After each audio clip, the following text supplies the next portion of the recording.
जय Hind everyone. I hope आप सब लोग बहुत ही अच्छे होंगे और अपनी पढ़ाई को बहुत ही अच्छे से कर रहे होंगे। तो चलिए आप सबका स्वागत है हमारे इस रीडिंग की डेली सेशन में। एंड देखते हैं कि आज हमारे पास पढ़ने के लिए क्या है एंड हम इसको किस तरीके से सीखते हैं, अपने लिए यूज़ कर पाते हैं। ठीक है, but before that I would like to share as always a few things regarding this class that if you want to take benefit of this class, तो आप इस क्लास का बेनिफिट आप कैसे ले सकते हैं। तो देखिए, क्योंकि इस क्लास का पर्पज़ हमें सिर्फ यहाँ पे मैं आऊँ और आपको पढ़ा के चला जाऊँ, एक्सप्लेन करके चला जाऊँ, इतने तक ही नहीं है। हमारा पर्पज़ ये है कि आप अपनी रीडिंग को कैसे ज़्यादा इम्प्रूव और भी ज़्यादा से ज़्यादा कैसे इम्प्रूव कर पाएँ, अपनी रीडिंग की वोकैबुलरी को और भी ज़्यादा कैसे आसानी से याद कर पाएँ। ठीक है, उसको लर्न कर पाएँ, अपनी मेमोरी में रिटेन कर पाएँ। और साथ ही साथ जो क्वेश्चंस आते हैं आरसी के, दैट इज़ कॉम्प्रिहेंशन के जो क्वेश्चंस आते हैं अलग अलग एग्ज़ाम्स में, कॉम्पिटिटिव एग्ज़ाम्स में, वहाँ पे आप उन क्वेश्चंस को कैसे हैंडल कर सकें। तो इस अप्रोच को हम इस आर्टिकल के थ्रू सीखते हैं, जो कि रीडिंग के थ्रू हम करते हैं। ठीक है, हम डेली बेसिस पे रीड करते हैं और समझने की कोशिश करते हैं कि आखिर किसी पर्टिकुलर वर्ड का उस कॉन्टेक्स्ट में किस तरीके से यूज़ हुआ है। ठीक है, तो आई होप आपको ये बात समझ में आ गई होगी। तो चलिए आज हम देखते हैं कि आज हमारे पास क्या है जानने के लिए। तो आज के आर्टिकल में शिपयार्ड नाम के एक वर्ड का जिक्र बार बार आपको देखने को मिलेगा। क्या है इसका मतलब? ठीक है, देखिए आर्टिकल का जो टाइटल है वो भी है अपग्रेडिंग शिपयार्ड। ठीक है, तो शिपयार्ड होता क्या है? तो शिपयार्ड की इंपॉर्टेंस को जानने से पहले मैं बता दूं शिपयार्ड आखिर होता क्या है। तो शिपयार्ड क्या होता है? शिपयार्ड होता है, देखिए मैं बता दूँ, देखिए shipyards are the beating hearts. वो क्या है? बीटिंग हार्ट्स हैं। आपको पता ही होगा कि जो हमारी हार्ट होती है, अगर वो हार्ट बीट करता है तभी इंसान ज़िंदा रहता है। तो ये हार्ट ये बीटिंग हार्ट्स होते हैं किसके? मैरीटाइम वर्ड के। यानी अगर हम मैरीटाइम वर्ड की बात करें तो शिपयार्ड क्या होते हैं? जो शिपयार्ड होते हैं वो हार्ट बीट होते हैं उस जगह के। प्लेसेस, ऐसे जगह जहाँ पे जो steel, skill and innovation come together, ये सारी चीज़ें एक साथ आती हैं ताकि क्या किया जा सके, वेसल्स को, बड़ी बड़ी जो शिप होती है उनको तैयार किया जा सके। दैट पावर, ये वेसल क्या करती हैं? तो ये जो वेसल होती है, शिप होती है बड़ी बड़ी, वो ग्लोबल ट्रेड को पावर देती हैं और साथ ही साथ सेफ गार्ड करती हैं किस चीज़ को? सुरक्षा देती हैं किस चीज़ को? नेशनल सिक्योरिटी को भी। पैसेंजर फेरीज से लेकर के, यानी पैसेंजर को जो ढोने वाली जो फेरीज आती हैं, जो नाव आती हैं छोटी छोटी, वहाँ से लेकर के एंड बड़ी बड़ी कार्गो कैरियर्स तक, और क्या तक? फॉर्मिडेबल नवल शिप्स तक। यानी फॉर्मिडेबल का मतलब ऐसे शिप्स, ऐसे नेवी से रिलेटेड शिप्स जो कि फॉर्मिडेबल हैं। ठीक है, जिनको बनाना बहुत ही मुश्किल है। तो ये जो फैसिलिटीज़ हैं, है ना, ये फैसिलिटीज़ का मतलब शिपयार्ड्स जो होती हैं वो ट्रांसफॉर्म कर देती हैं किस चीज़ को? रॉ मटेरियल्स को। यानी आपको पता ही होगा शिपयार्ड जो शिप बनाई जाती है तो रॉ मटेरियल्स का ही यूज़ करके बनाया जाता है। तो ये रॉ मटेरियल्स से कहाँ लेकर के आती है? इंजीनियरिंग मार्वल्स तक, है ना। ये जो इंजीनियरिंग में जो महारत होता है वहाँ तक लेकर के आती है। That keep the world connected, जो क्या करता है? दुनिया को एक दूसरे से जोड़ करके रखता है। ठीक है, एक जगह से दूसरी जगह तक हमें कनेक्ट करके रखता है। तो ये है शिपयार्ड का मतलब। ठीक है, अब इसमें हम किन के engines of safety standard and sustainability, ये किस तरीके से इस तरीके का काम करते हैं, इंजन्स किस तरीके से होते हैं। तो more than just construction site, यानी ये कंस्ट्रक्शन साइट्स से भी कई ज़्यादा होते हैं। जो शिपयार्ड होते हैं वो सेंटर्स होते हैं किसके? टेक्निकल एक्सेलेंस के। यानी आपकी जो एक्सेलेंस होती है, टेक्निकल एक्सेलेंस, उसको भी ये चेक एंड बैलेंस करके रखता है। एंड और प्रिसीजन के भी, है ना। ये इंश्योर करते हैं कि हर एक जो शिप होती है वो मीट करे स्ट्रिक्ट इंटरनेशनल स्टैंडर्ड्स। यानी दुनिया में जो भी स्टैंडर्ड्स हैं शिप बनाने को लेकर के, उनसे मीट करिए फॉर सेफ्टी। और ये किस लिए होता है? सेफ्टी और एफिशिएंसी के लिए, ताकि और साथ ही साथ इन्वायरमेंटल इम्पैक्ट को भी क्या किया जा सके? चेक एंड बैलेंस करके रखा जा सके, इंश्योर करके रखा जा सके। तो ये ऐसी जगह होती हैं कंबाइन करके एडवांस टेक्नोलॉजीज़ को किसके साथ में? जो एक्सपोर्ट क्राफ्टमैनशिप है। एक्सपोर्ट क्राफ्टमैनशिप, देखिए ये वर्ड्स काफ़ी हैवी हैं। ठीक है, याद थोड़ा सा समझने की कोशिश करिएगा। ये कंबाइन करके क्या किया जाता है? जो एडवांस टेक्नोलॉजी होती है ना, जो अपग्रेडेड टेक्नोलॉजीज़ होती है, जो टॉप नोच जो टेक्नोलॉजी होती है उसको, और किसके साथ में? एक्सपोर्ट के जो भी इसमें साइंटिस्ट हैं ना, जो भी इंजीनियर्स होते हैं, जो भी स्किल्ड इंजीनियर्स होते हैं, उन कंबाइन करके क्या किया जाता है? Shipyard make the complex process. जो शिपयार्ड है वो जो ये पूरा का पूरा कॉम्प्लेक्स प्रोसेस है शिप बिल्डिंग का, उसको आसान कर देते हैं। ठीक, शिप करते हुए ना कि केवल शिप को, but future of global maritime power का। इससे क्या होता है?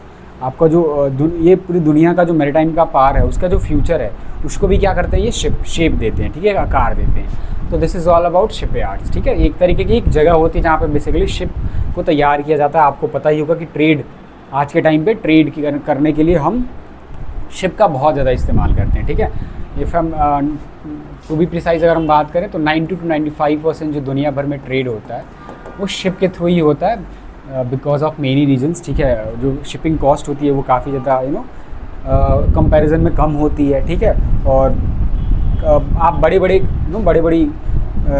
कार्गोज को आप इजीली ट्रांसफ़र कर पाते हो, ठीक है। और भी बहुत सारे बेनिफिट्स होते हैं, ताकि इसीलिए इस क्या नाम है, शिप रूट का यूज़ किया जाता है ज़्यादातर ट्रांसपोर्टेशन के लिए, ठीक है। चाहे वो पैसेंजर की बात करें या फिर हम सामान की बात करें, ठीक। चलिए देखते हैं आज के आर्टिकल में जो आए हुए हमारे इंपॉर्टेंट वर्ड्स हैं, इसकी थोड़ी सी हम जानकारी लेते हैं। तो पहला वर्ड हमारे पास ल्यूक्रेटिव। ल्यूक्रेटिव का मतलब क्या आता है, कोई भी ऐसी चीज़ जो बहुत सारा प्रॉफिट लेकर के है, दैट इज़ कॉल्ड ल्यूक्रेटिव, यानी फ़ायदेमंद।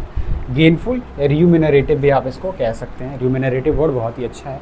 Next word is maniacal. Maniacal का मतलब क्या होता है, कोई चीज़ जो बहुत ही ज़्यादा छोटी हो, ठीक। टीनी भी हम इसको कह सकते हो, ठीक। Extremely small, that is tiny, यानी मैनिसिकल, बहुत ही छोटी। नेग्लिजिबल या इनसिग्निफिकेंट भी आप कह सकते हो। नेग्लिजिबल का मतलब क्या होता है, ना के बराबर। और इनसिग्निफिकेंट का मतलब जिसकी कोई वैल्यू ही ना हो, कोई ऐसी चीज़ जो बहुत ही छोटी है, जिसका कोई वैल्यू ही ना हो, that is called maniacal. Next word is very nice, that is cutting edge. Cutting edge का मतलब क्या होता है, तो हाईली एडवांस्ड एंड इनोवेटिव, ठीक है। साइंस और टेक्नोलॉजी के फील्ड में आपको पता होगा कि चीज़ें हमेशा अपग्रेड होती रहती हैं, तो ऐसी टेक्नोलॉजी जो कि ट्रेंड के हिसाब से चलती है, जो कि टॉप नॉच होती है, that is called cutting as. इसको आप स्टेट ऑफ द आर्ट भी कह सकते हैं, ठीक है। सबसे ज़्यादा इनोवेटिव और एडवांस जो होता है ना, दैट इज़ कॉल्ड। इसके बाद अब कोई टेक्नोलॉजी हो सकता है आने वाले फ्यूचर में आ जाए इससे भी एडवांस, लेकिन अभी के लिए वही सबसे ज़्यादा एडवांस है, that technology is called cutting edge technology. Next word is ancillary. Ancillary का मतलब क्या होता है, कोई भी ऐसी चीज़ जो ज़रूरी सपोर्ट को प्रोवाइड कर रही हो, दैट इज़ कॉल्ड एंसिलरी। आप इसको ऑक्सिलरी या सपोर्टिव भी कह सकते हैं, ठीक है, नॉर्मल वर्ड्स में अगर हम बात करें। Next is a phrasal verb, that is होन into.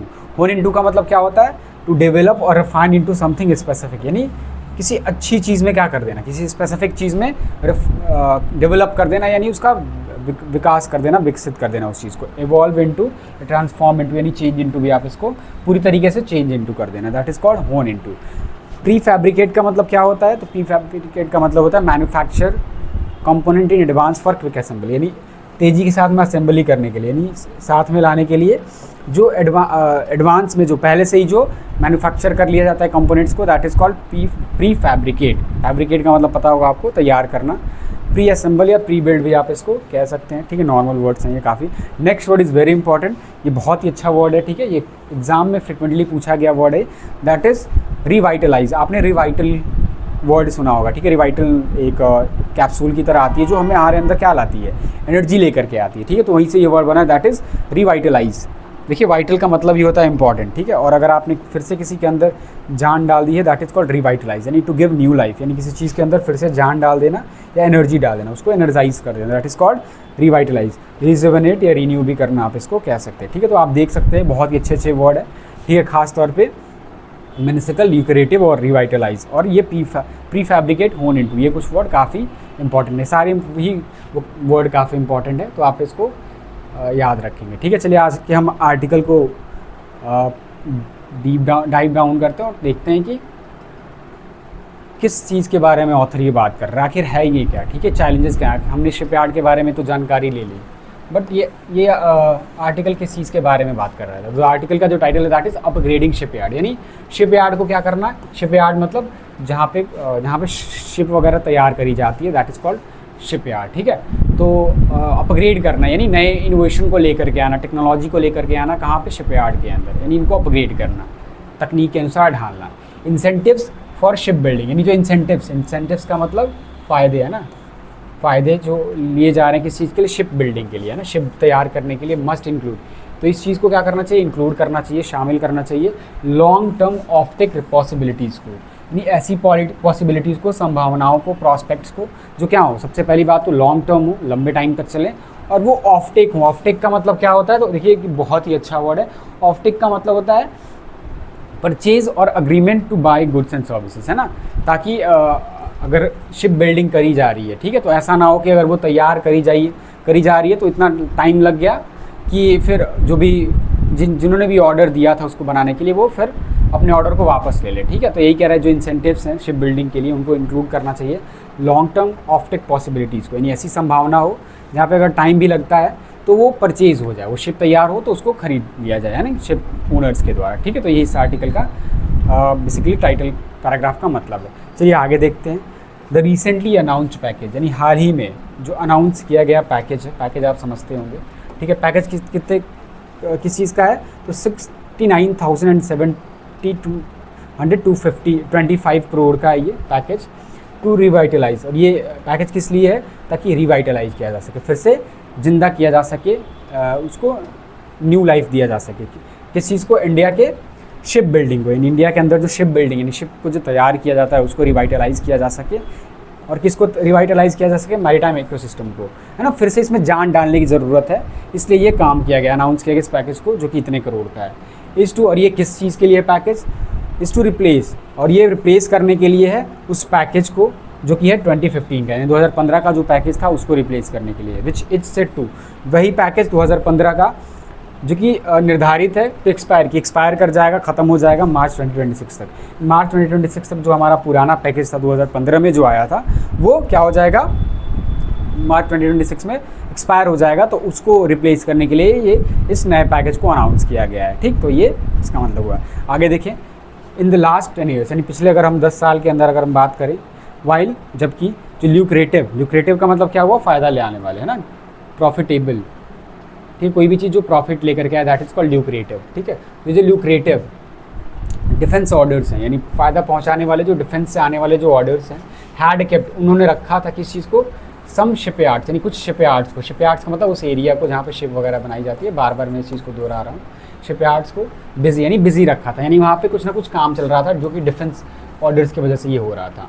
Only half a dozen small merchant ships, यानी केवल कितने, 6, हाफ अ डजन का मतलब, हाँ 6, एक डजन का आधा है ना, that is 6 small merchant ships, है ना, 6 छोटे छोटे मर्चेंट शिप्स का मतलब व्यापार करने वाले शिप्स, या फिर were built in all of India, या फिर ऐसे ही कुछ तैयार किए गए यानी बनाए गए पूरे भारत के अंदर, है ना। इतने 10 सालों के अंदर सिर्फ इतना ही हुआ। ठीक, इंडियाज़ कैपेसिटी, इंडिया की जो कैपेसिटी है to build large merchant ships, ताकि तैयार किया जा सके किस चीज़ को, बड़े बड़े मर्चेंट शिप्स को, यानी व्यापार करने वाले शिप्स को, रिमेन्स मिनिसिकल, वो अभी भी क्या है, बहुत ही ज़्यादा कम है। ठीक है, देखिए बता दूँ एक चीज़ कि हमारे यहाँ छोटे छोटे शिप को तैयार तो कर दिया जाता है, और जब बात आती है लार्ज मर्चेंट शिप्स का, तो अभी भी ये कैपेसिटी हमारे अंदर बहुत, इंडिया की कैपेसिटी इसमें बहुत ही कम है। ठीक, विच मतलब जैसा कि विच द पैकेज, ये जो पैकेज है इतने करोड़ का जो आया है next package,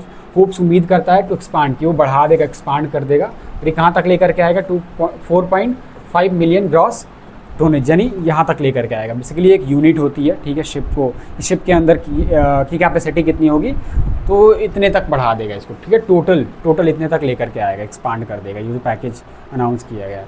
the plan is to upgrade, ये जो प्लान है, योजना है, वो किस चीज़ के लिए, अपग्रेड करने के लिए है शिपयार्ड्स को, फॉर कटिंग एज टेक्नोलॉजी, किसके लिए, तो कटिंग एज टेक्नोलॉजी के लिए, यानी ऐसी टेक्नोलॉजी के लिए जो कटिंग है, जो स्टेट ऑफ द आर्ट हो, सबसे ज़्यादा इनोवेटिव और एडवांस्ड हो, एंड मैनेजमेंट प्रिंसिपल्स, और मैनेजमेंट प्रिंसिपल्स के लिए, मैनेज करने को लेकर के जो प्रिंसिपल्स, जो रूल्स एंड रेगुलेशंस बनाए जाते हैं, उनके लिए भी ये अपग्रेड है, प्लान है।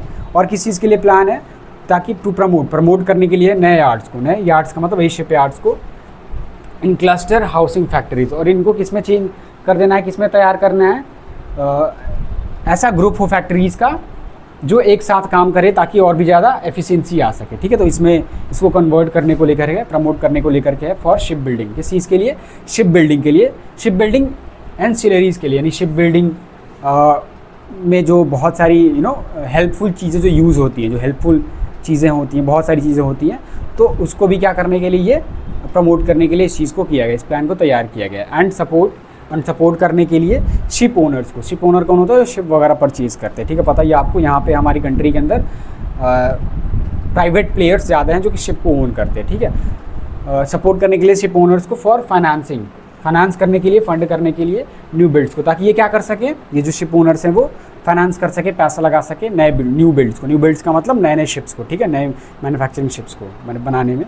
बट की क्वेश्चन, लेकिन जो मुख्य सवाल हैं, रिमेन ओवर, वो किस चीज़ को लेकर के हैं, ओवर इस चीज़ को लेकर के हैं हाउ, कि किस तरीके से ये जो पैकेज है विल सक्सीड, वो सक्सीड करेगा एज द अर्लियर, क्योंकि जो हमारा पुराना वाला था, है ना, जो पुराना वाला पैकेज था जो 10 साल तक चला, वॉज लार्जली अ फेल्यूर। वो क्या था, मोटे तौर पे या आम तौर पे वो फेल्यूर था। ठीक है, हमने जो भी एक्सपेक्ट किया था वो हमें रिजल्ट नहीं मिला था। ठीक है, ग्लोबली दुनिया भर में अगर हम बात करें, ship building has been honed into a fine art. तो जो शिप बिल्डिंग है उसको माना जाता है, उसको माना गया, क्या माना गया है, एक फाइन आर्ट के तौर में एक अचीवमेंट माना गया है। ठीक है, होन इनटू का मतलब हमने देखा था किसी भी चीज़ को स्पेसिफिकली मतलब तैयार करना, दैट इज़ कॉल्ड होन इनटू। इन कोरियन, जापानीज़ और इवन चाइनीज़ यार्ड्स, यानी अगर हम कोरिया, जापानीज़ और जापान और चाइना के यार्ड्स की अगर हम बात करें, शिप यार्ड्स की बात करें, कंपोनेंट ब्लॉक्स, जो कंपोनेंट ब्लॉक्स होते हैं, जो ये शिप यार्ड को बनाने में जो ब्लॉक्स यूज़ किए जाते हैं, जो सेगमेंट्स यूज़ किए जाते हैं, किस चीज़ के, बड़े बड़े मर्चेंट शिप्स के, यानी बड़ी बड़ी जो मर्चेंट शिप्स हैं उनके जो अलग अलग ब्लॉक्स हैं। ठीक है, आर प्री फैब्रिकेटेड, इनको पहले ही तैयार कर लिया जाता है outside the actual dry dock, यानी जो ड्राई डॉक होता है, मैं बता देता हूँ ड्राई डॉक का मतलब क्या होता है। ड्राई डॉक का मतलब होता है प्लेस, मतलब प्लेस जहाँ पे पानी को हटा दिया जाता है वहाँ से, ताकि शिप को तैयार किया जा सके। आप लोगों ने कई बार फोटो भी देखी होगी, ठीक है, मैं कभी फोटो भी दिखा दूंगा आपको। तो उनके बाहर ही इनको तैयार किया जाता है outside the dry dock and moved, और फिर इनको लेके जाया जाता है कहाँ पे, ड्राई डॉक पे, यानी जहाँ पे अब शिप, बड़ी जो शिप है उसको तैयार किया जाता है। तो इसके छोटे छोटे कंपोनेंट को पहले से ही तैयार कर लिया जाता है, फिर उस जब बड़े शिप को बनाया जाता है तो उनको जोड़ने के लिए वहाँ ड्राई डॉक पे लेकर के जाया जाता है। ठीक, यूज़ करते हुए क्रेन्स को, और ऑफ से कह सकते हैं आप 1000 टन्स का, जो कि इतने की कैपेसिटी को ये उठा सकती है। ठीक है, ऐसी क्रेन्स होती है। क्रेन पता ही होगा आपको, बड़े बड़े लोहे के मशीन्स को लिफ्ट करने के लिए यूज़ किए जाते हैं। वेयर, जहाँ पर दे आर वेल्डेड टुगेदर, जहाँ पे इनको क्या किया जाता है, एक साथ जोड़ दिया जाता है, वेल्ड कर दिया जाता है। ठीक है, the yards are long enough, जो यहाँ के यार्ड्स होते हैं, शिप यार्ड्स होते हैं, वो इतने पर्याप्त मात्रा में लेंथ इतनी ज़्यादा होती है टू बी असेंबली लाइन्स, कि वो क्या कर सके, एक असेंबली लाइन भी बन सके। ठीक है, तो इतनी बड़ी होती है कि सबको जोड़ दिया जा सके। ठीक, आपको पता होगा कि जब हम दो चीज़ों को असेंबल करते हैं, जोड़ते हैं, तो हमें और भी स्पेस की ज़रूरत पड़ती है। तो ये वहाँ की यार्ड्स काफ़ी यहाँ जितने भी हम देशों की बात करी तो ये एनफ, लॉन्ग एनफ है। ठीक है, the yards are long enough. The metric in past, अगर हम पास्ट की बात करें, the metric was keen laying to water borne. तो जो मेट्रिक था, स्टैंडर्ड था, वो क्या था, कि कील लेइंग, यानी कि यहाँ इसका मतलब हो गया कि जो शुरुआत करते हैं हम शिप बनाने की, तो वहाँ से लेकर के शिप को पानी में लाने तक, तो ये मेट्रिक हुआ करता था, ये स्टैंडर्ड हुआ करता। हमारा फोकस किस पे हुआ करता था, कि हमें कील से लेकर के क्या करना है, वो वाटर बॉर्न, यानी उस शिप को पानी में उतारने तक तैयार कर देना है। टुडे, आज की अगर हम बात करें, दैट टेक्स, ये जो चीज़ है ना, ये जो पूरा का पूरा काम है, ये जो एक शुरुआत है ना, शुरुआत से लेकर के अंत, मतलब उसको शिप को पानी में उतारने तक, ये कितना टाइम लेता है, अब केवल 3 से 4 महीने ही लेता है।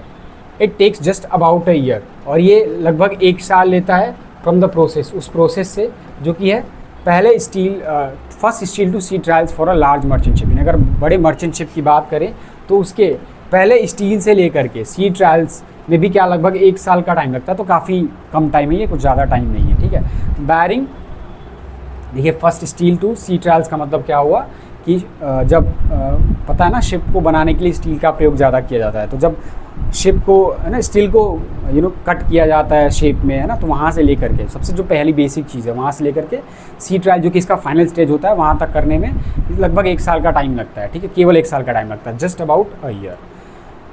बैरिंग एंड एक्सेप्शंस और 2, यानी 1 या 2 के एक्सेप्शन को छोड़ करके इंडिया में जो शिप यार्ड्स हैं, आर नीदर, वो ना तो लॉन्ग एनफ, यानी इतने लंबे हैं, और ना ही हैव द क्रेन, और ना इनके पास क्रेन है, क्रेन कैपेसिटी है, एंड स्पेस, और जगह ही है, एंड कैपेबिलिटी, और ना ही क्षमता भी है टू डू द प्रीफेप्स, ताकि वो क्या कर सके, प्रीफेप्स यानी पहले से ही मैन्युफैक्चरिंग कर सके, तैयार रख सके और उनको जोड़ सके।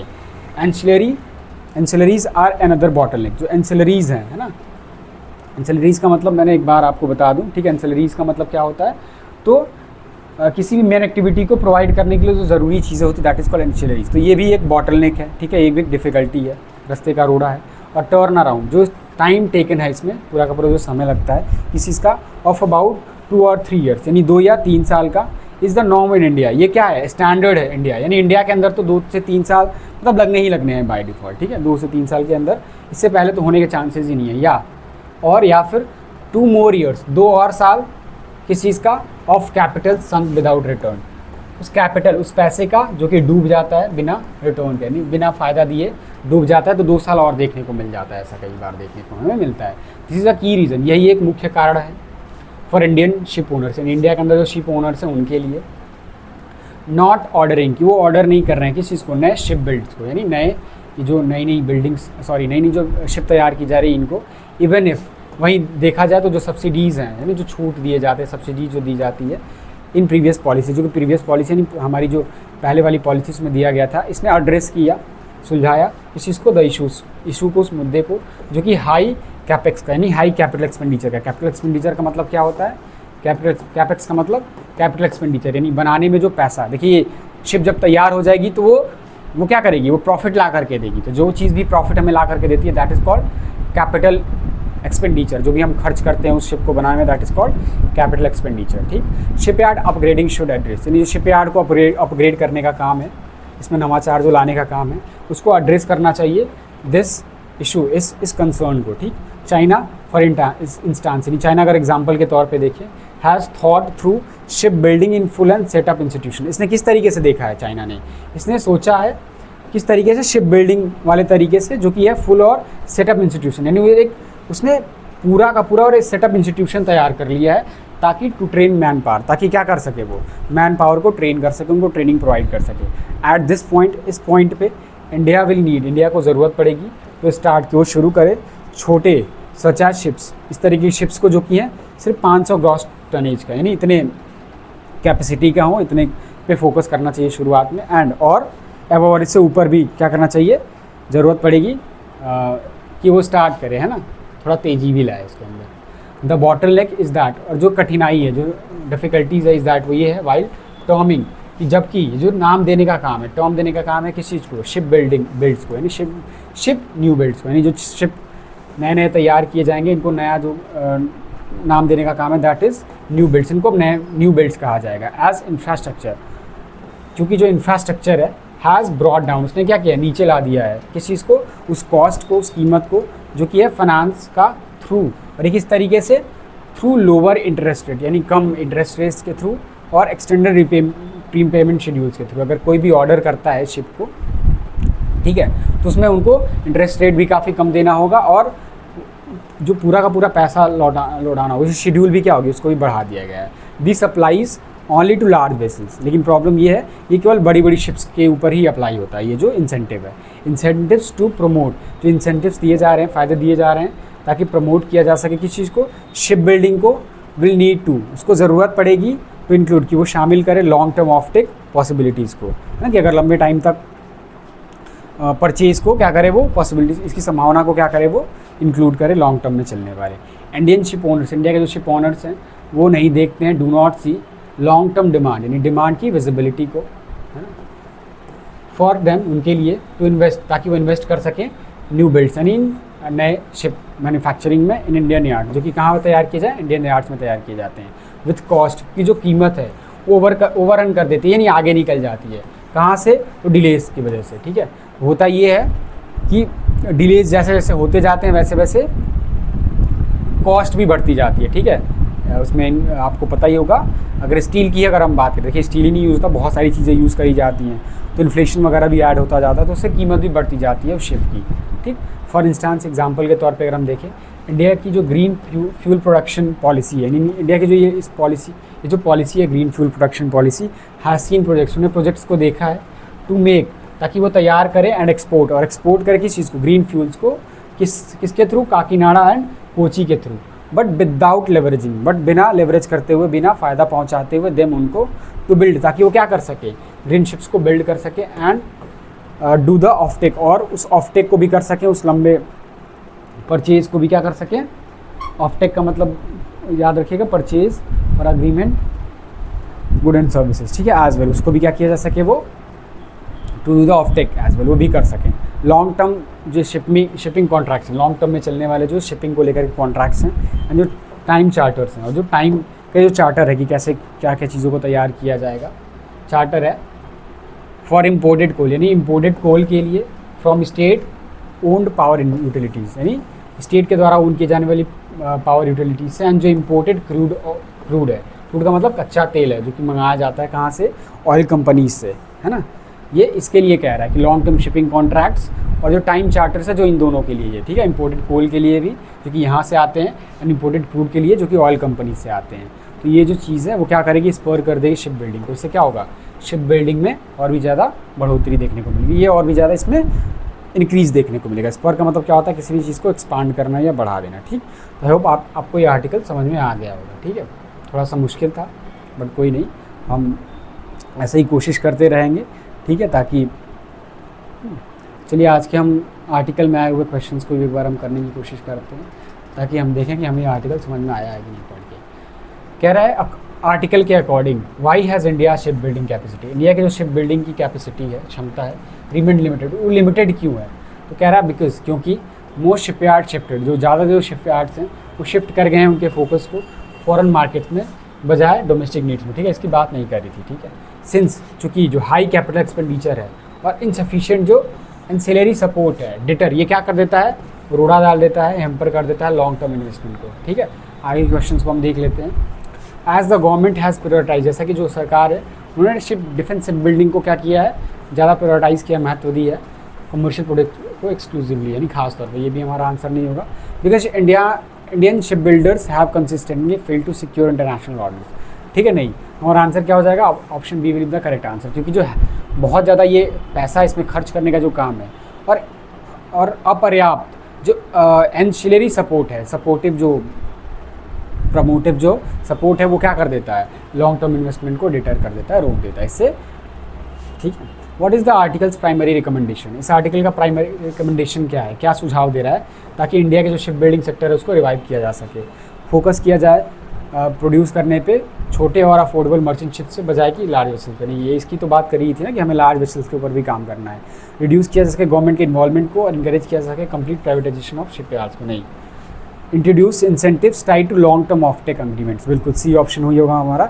इंट्रोड्यूस किया जा सके इंसेंटिव्स को जो कि जुड़े हुए हों long term offtake agreement से, यानी देखिए ऑफ टेक बार बार आया, इसका मतलब मैं एक बार और बता देता हूँ। देखिए आप लोग को ऑफ टेक का मतलब क्या हुआ कि अगर अग्रीमेंट हुआ है खरीदने का तो ऐसा ना हो कि जो भी शिप ओनर ने जो अग्रीमेंट किया है वो फिर उस अग्रीमेंट से अपने आप को बाहर खींच ले, ठीक है, उसका मूड चेंज हो जाए, ऐसा कुछ। That is called offtake agreement to sure market demand, ताकि मार्केट में डिमांड को श्योर किया जा सके, उसको भरोसा दिलाया जा सके, ठीक है। तो हमारा ऑप्शन सी क्या हो जाएगा, द करेक्ट आंसर, ठीक है। Why does the article emphasise, जो आर्टिकल एम्फेसाइज करता है उस नीड पे जो कि है एंसिलरी इंडस्ट्रीज़ का एंड प्रीफेब कंपोनेंट्स का शिप बिल्डिंग के अंदर, क्यों आर्टिकल ने इस चीज़ के ऊपर ज़्यादा एम्फेसाइज किया था।